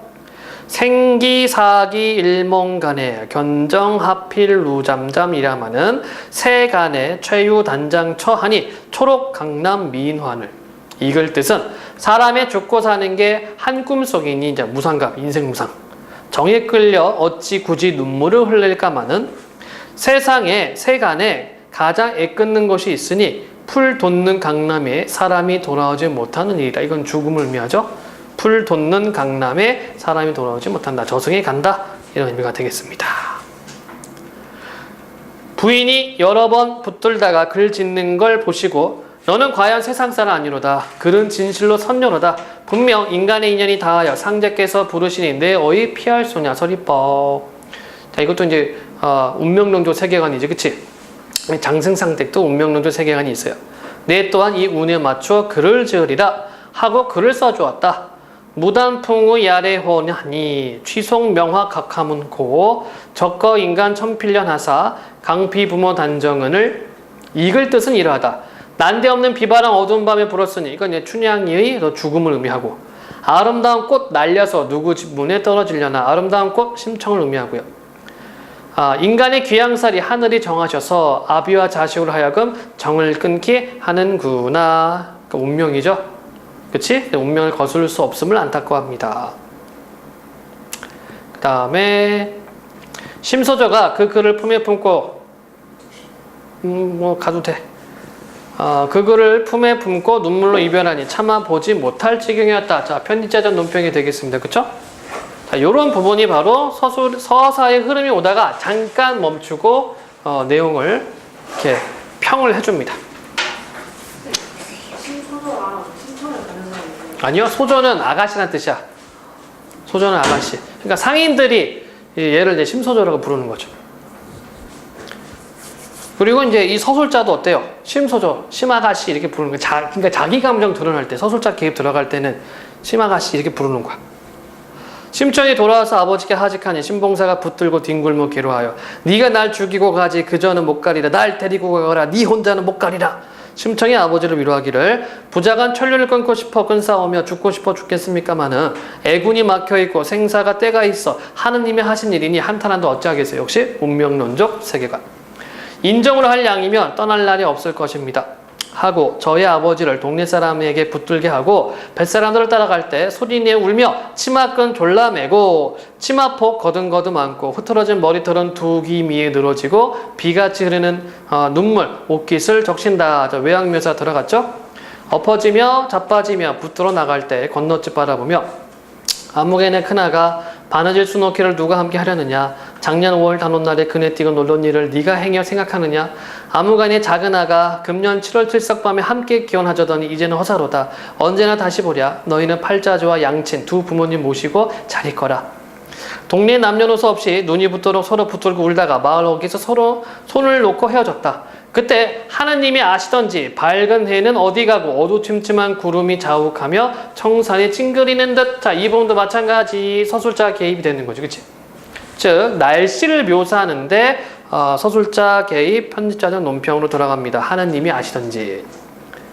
그리고 청산이 찡그리는 듯 의인법 들어갔고요. 강물소리 흐느끼고 휘늘어져 걷던 꽃은 시들어 제 빛을 잃은 듯하고 하늘거리는 버들가지도 좋을 듯이 휘두러졌고 복사꽃은 다정하여 슬픈 듯이 피어있다.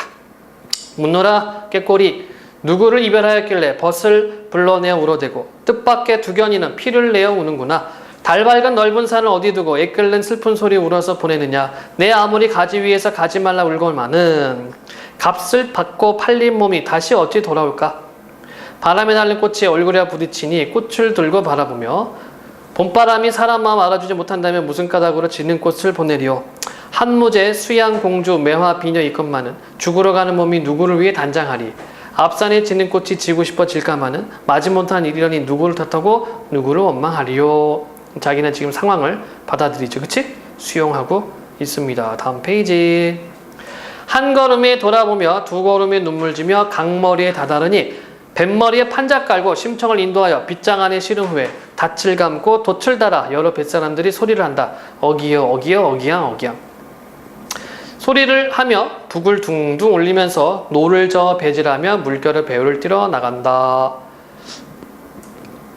자, 그래서 이제 심청이가 떠나는 장면까지가 여러분들 교과서에 있는 내용이 되겠죠? 어디 봅시다. 자, 완판본 심청전의 성격 한번 볼게요. 심청전은 구전되다가 기록된 적층문학으로. 자, 적층문학은 뭐냐면 입에서 입으로 전달되면서 내용이 좀 필요 없는 부분 빠지기도 하고 재미있는 부분은 첨가가 돼. 이것을 적층이라고 그래요. 전주에서 간행된 것이 완판본, 서울에서 간행된 것이 경판본이다. 두 판본 모두 심청의 출생, 성장과 효행, 죽음과 재생, 그리고 심청 부녀의 상봉이라는 기본 줄거리는 동일하나 완판본은 경판본에서 볼 수 없었던 인물들이 등장하고 장면 묘사 또한 더 자세한 경향이 있다. 당연하죠? 기니까. 그래서 심청전의 완판본에는 장승상댁 부인의 등장, 수궁에서의 모녀 상복, 시의 삽입 등과 같이 경판본에 없는 대목이 보인다. 이러한 요소들은 서사의 분위기 형성이나 인물의 성격 구현, 주제의식의 발현 등에 일정한 차이를 가져와 비장미와 골개미를 더해준다. 비장미, 슬퍼요, 골개미, 풍자와 해학. 자, 여기 보니까 심청에 감정이 이입된 자연물이 있네요. 감정이입, 청산 찡그리는 듯, 강물 흐는 낌, 꽃 시들어 제빛을 잃은 듯, 버들가지 조는 듯 휘두러지, 복사꽃 슬픈 듯 피어있음, 꾀꼬리 두견이 슬픈 소리를 운다. 감정이입이 되겠죠. 그쵸? 이거는 뭐 다른 작품들하고 충분히 문제 엮어서 나올 수 있겠지. 줄친 다음에 여기 줄친 곳과 표현상 유사한 것은, 그러면 감정이입 찾으면 되겠고요. 자, 뒤에 학습활동입니다. 네, 쭉쭉쭉쭉 읽었어요. 한번 했던 수업이니까 쭉 읽어봤고, 좀 넘겨봐서 패스. 자, 이 부분은 아까 그 부분이죠. 그쵸? 의리, 그죠? 춘향의 의리 나타내는 부분입니다. 그래서 장승상댁 부인의 배려를 거절한 까닭은 부모를 위한 일이라면 남의 힘이 아니라 자기 스스로 해야 된다. 자신이 가지 않으면 뱃사람들 일에 차질이 생길 수 있으며 상대방 한 약속을 어기면 못난 사람이라 생각한다. 그쵸? 자기의 일은 스스로. 그리고 의리. 그래서 심청의 성격, 이유를 바탕으로 한 심청의 성격은 주체적, 적극적, 그 다음에 신이, 의리가 있고, 그 다음에 은혜에 감사할 줄 아는 인물. 자신이 만약 심청이라면 먹튀? 이사감? 그 다음에 여기는 뭐 그냥 그렇고요. 여기도 그냥 그렇고. 완판본과 경판본 비교는 그냥 간단합니다. 완판본에는 내용이 세세하게 들어가 있고 등장인물이 많이 나오는데, 경판본에는 줄거리 중심으로 이야기가 진행되고 등장인물이 많지 않죠. 이건 당연한 거고. 네, 좋습니다. 자, 이렇게 해서 오늘은 심청전까지 정리를 하게 됐고요. 주영이는 문제 다 풀었니? 여기는 안 했어요. 그럼 숙제로 해오시면 되겠습니다. 알겠죠?